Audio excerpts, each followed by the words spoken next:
Alright, let's go. Should we get sails up? We are like bang on to where we need to be. Well, this is quite beautiful. Laughing. Being chased by a barracuda.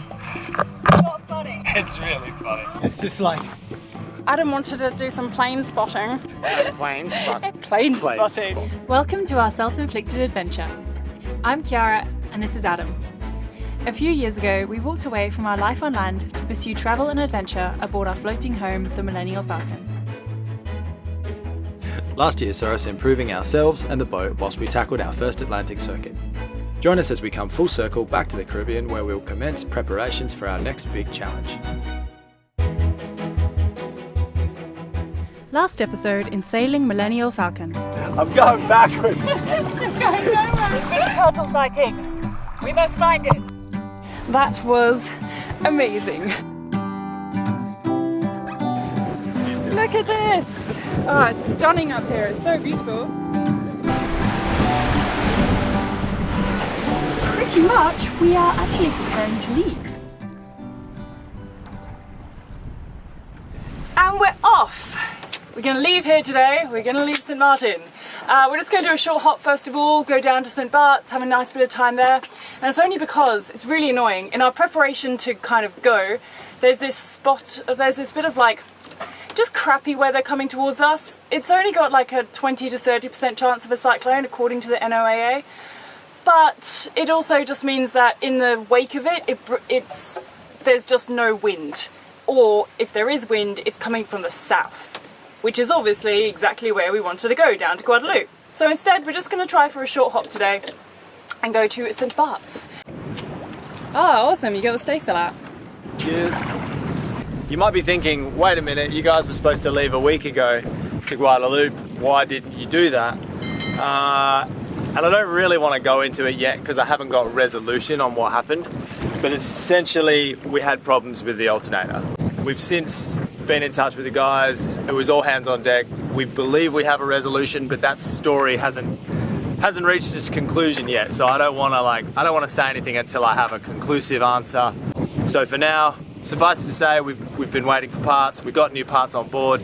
Everything's ready to go, but we want to get out of Dodge, which is why we didn't leave before, and we are leaving now.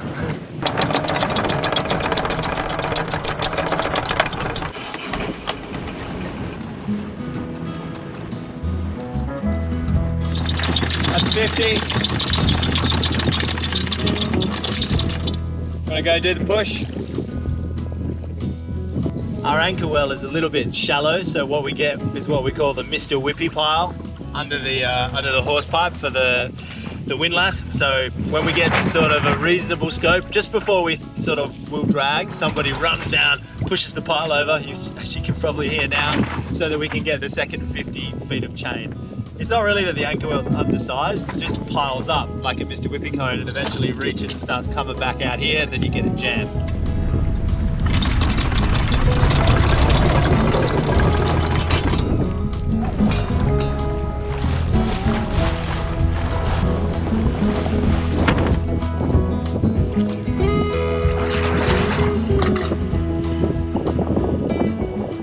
Alright, let's go. Should we get sails up?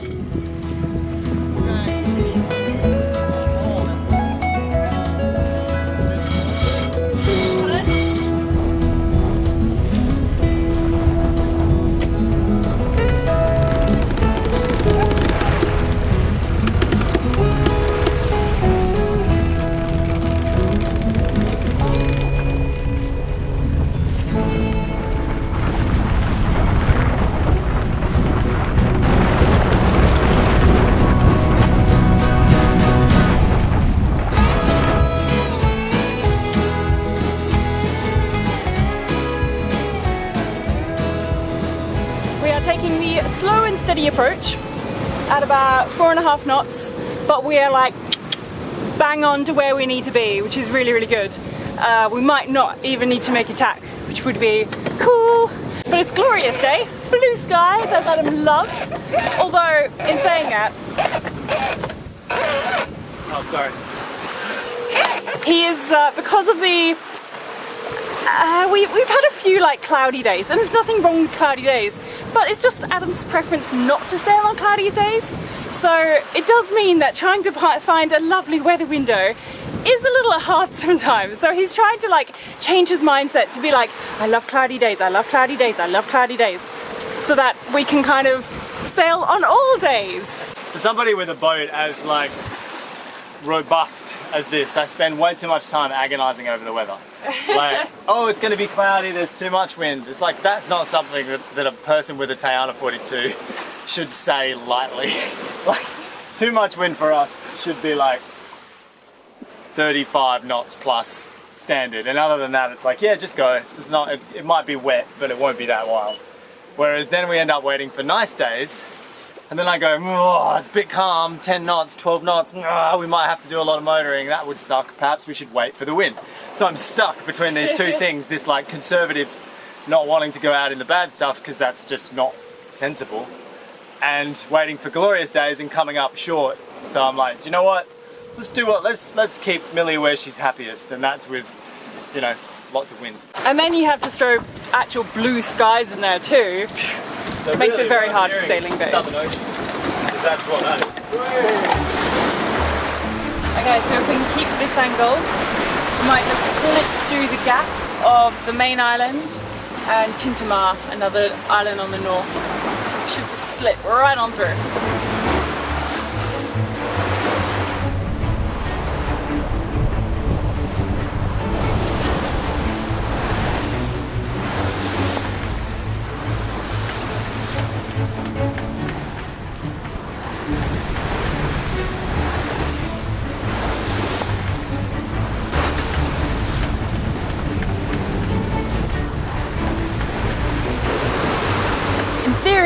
This should be the last of St. Martin that we will see for a while, I hope. It's always been a little bit of a home away from home, but we came out here to get away from home. So it's nice to kind of leave, think about leaving.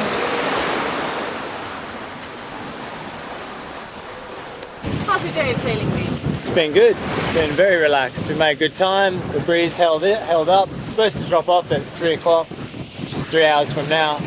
So we made it in more than enough time. There's always things to improve on, but mostly that's just me observing things about the boat that I want to tweak and tune and change.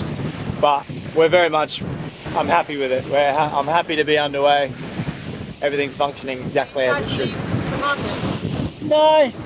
No, I don't have anything against St. Martin. It's by far and away the most convenient place to get anything done or delivered in the Lesser Antilles, without a doubt. Particularly if you don't have an American visa or citizenship or whatever you need to get in there. Nowhere like it. But yeah, we have been there for a long time. I'm ready for a change of scenery. I'm ready to just be us, the boat, and the island, and the beach, and that's it. Just basic stuff. If it ain't fixed now, it ain't getting fixed.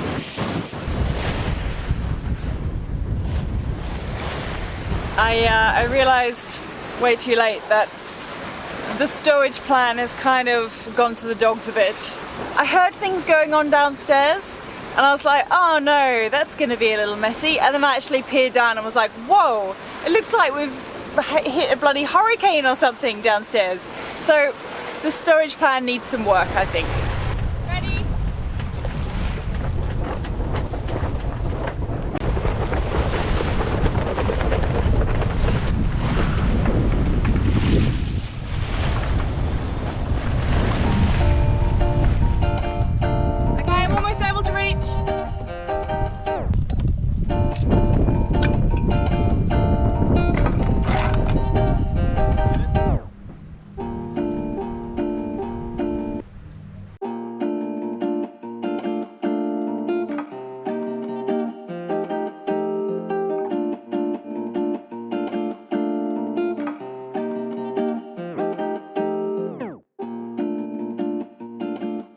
Well, this is quite beautiful.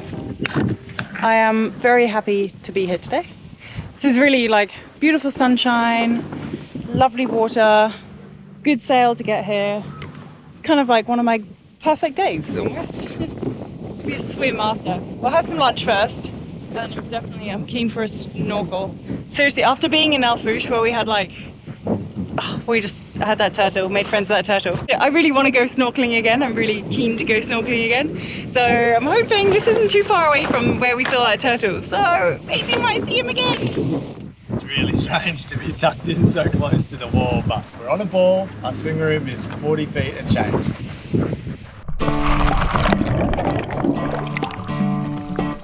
Laughing. It's chased by a barracuda. Not funny.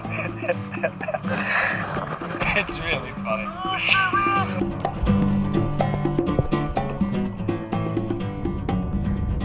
Yeah. Look at that guy. Now you know why I got nervous. Yeah, I want to get in with that thing. Exactly. Lines are waiting till later. There are 2 lines on, that's enough. Look right at that thing. He's just gone like behind the keel now. He's like, all right, fine. First he came at me and then he stopped. He came up and looked right at me there, and then he was like, fine. And he went round there and hid for a minute. And then he came to this side and he was just like, such a creep. So we were lucky enough, I don't know, it was a while ago now, we were lucky enough to be able to have dinner with 2 of our patrons who happened to be in St. Martin when we were. And the guy, his name's Terry, he told me a story that he jumped off his boat and a barracuda came and nailed him in the hand and like basically took his pinky, the better part of his pinky off. And he showed me the scars and the pictures, and it was a full-on, like, it was not just like, oh, I got a nip. It was like a shark had ripped his freaking hand off. And so I told him that's his pirate origin story, and we've now dubbed him Terry Nine Fingers. But every time I jump in and there's a barracuda like that, I'm cognizant of that story. So thanks, Terry. Appreciate that, mate. The storage plan. Did you do that? Surely the cupboards. I did the cupboards. Oh, I thought we had this we had it so well sorted. Now it's not even alphabetized.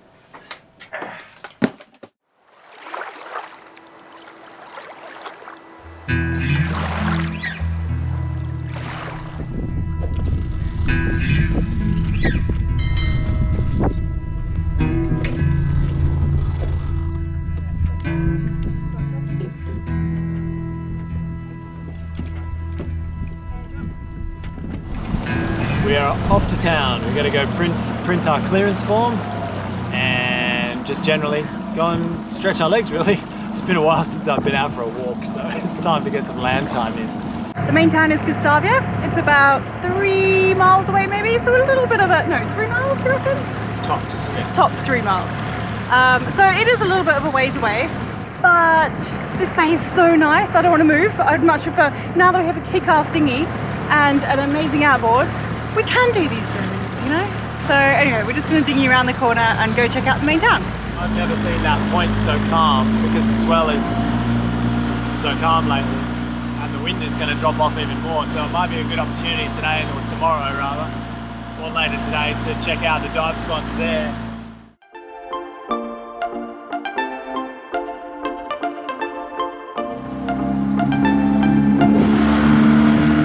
Gonna be shallow or being quick?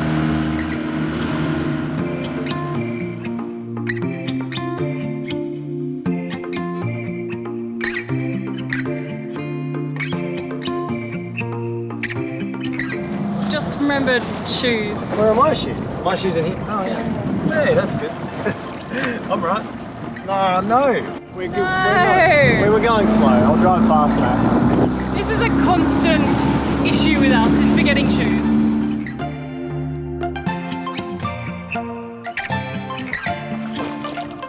He's got something in his mouth, or is it a remora under him?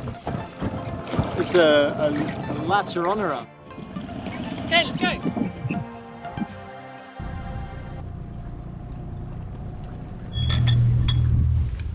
St. Bart's is usually a bustling port for yachts, big and small alike. True to form, we arrived well after everyone had departed.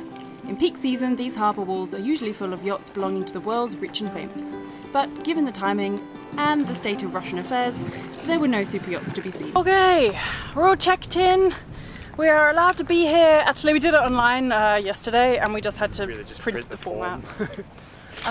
Yeah, actually one of the easiest, I mean, usually French places are like super easy to check into as they are. And this was even easier, like just do it online. I'm surprised they make you do it at all, really. Like, you still never left France, so yeah, it is what it is. Anyway, picked up some supplies. sea baguette in bag. So now we have some food. But what we're really keen to do is, so we went swimming on the boat earlier and we saw like some lionfish. I'd kind of forgotten that lionfish were a thing because, you know, we haven't gone swimming for so long, and especially haven't spearfished for that long. And so I looked down there and I was like, oh my god, that's right, lionfish are like fair game. But however, we did see them in the national park. wily suckers. Oh, no they're not, you reckon? They hide in marine parks. They're always Yeah. big, obnoxiously oversized lionfish In that marine they know they're parks. safe. Yeah. Sat in marine parks, and they're Yeah. just a target of opportunity, but you can't get them because it's frowned upon. I know, it's really one of So- those like, I don't think anybody would have any issues with us catching lionfish in marine parks, but Just the act of it walking is, around with yeah, spear with a gun. spear gun in a marine park is just not good. So what we're going to do is on the way here we were kind of like scouting out some places that we can snorkel, maybe spearfish that are not in the marine park, and maybe we'll try and find some lionfish in there. So that's kind of what we're thinking about doing, and it's so hot. Adam wanted to do some plane spotting. Say it like that. Some plane spotting. It actually is. He was like, well, there's I a good... wanted to see that they come in really low over this hill here, and I wanted to see if we could get that shot where they Plane plane spotting. spotted. That, you make it sound like train spotting, where they're like, oh, here's the 315 from Launceston. Oh, it's like, no, that's not what we're about. Shame. You on literally said, Shit. I want to watch the planes come in. That is plane spotting. The guys are going to back me up in the comments section. It's fair game. No, I'm joking. So the planes apparently come in really low, similar to a place on in St Martin as well, which is the only other place I've experienced that. So I'm not against his plane It's just spotting too hot, plan. though. I don't want to schlep it up that hill. It's too hot. So I want to hot. get in the water. So snorkeling is the snorkeling, spearfishing, swimming is the first order of business.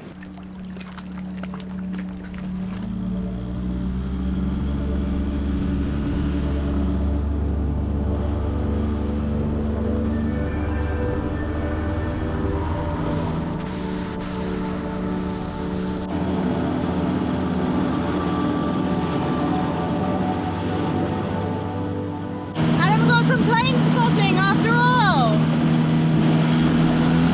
Now we don't need to hike up the hill.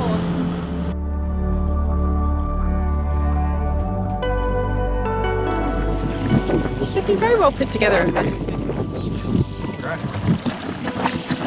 Apart from this stuff. Pretty better, aren't it?